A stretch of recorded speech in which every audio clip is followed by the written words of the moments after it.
scientists had split or fissioned the nucleus of a uranium atom. It's a very big deal indeed, and every major country knew the implications of that, if indeed a runaway chain reaction could be produced. Scientists knew that when a uranium atom is bombarded with neutrons, the uranium nucleus can split, releasing energy and more neutrons. If those neutrons now split other uranium atoms, that could go on and on.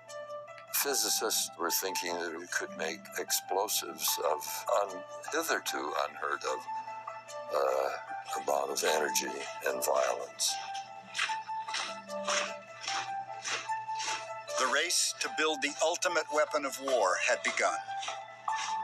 In 1939, President Franklin Roosevelt received a letter signed by Albert Einstein, urging more research into this new science and potentially new kind of weapon. Soon after, Roosevelt began asking America's top scientists for help. And in 1941, a new discovery brought the possibility of a super bomb one step closer. While experimenting with uranium, chemist Glenn Seaborg isolated a new element. Plutonium is a man-made element that you make by bombarding uranium.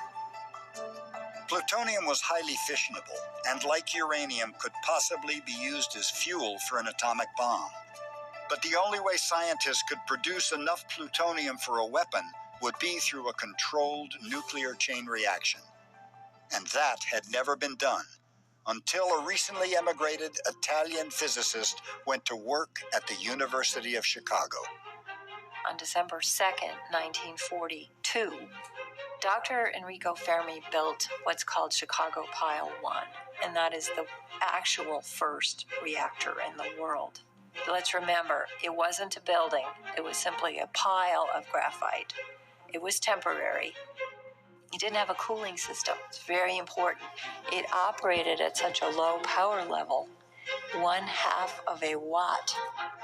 I was absolutely flabbergasted.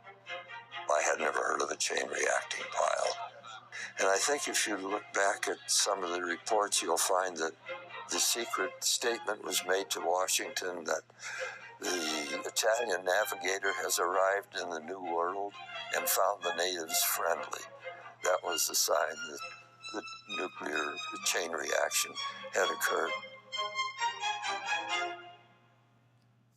Dr. Fermi succeeded in causing the first sustained, controlled nuclear reaction. So it proved it was possible, but it certainly wasn't the same thing as going out and building something production scale.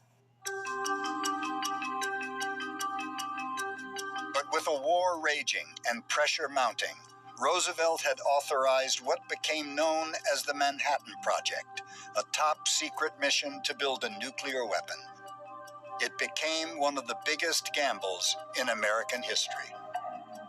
You couldn't have done this in time if you waited to prove everything ahead of time. It would take years. And they just decided, we'll do it, we'll succeed or we'll fail, but we have to go fast. And Germany, of course, had a head start on us. If they had gotten the nuclear explosive first, they would have won the war. If we got it first, we win the war.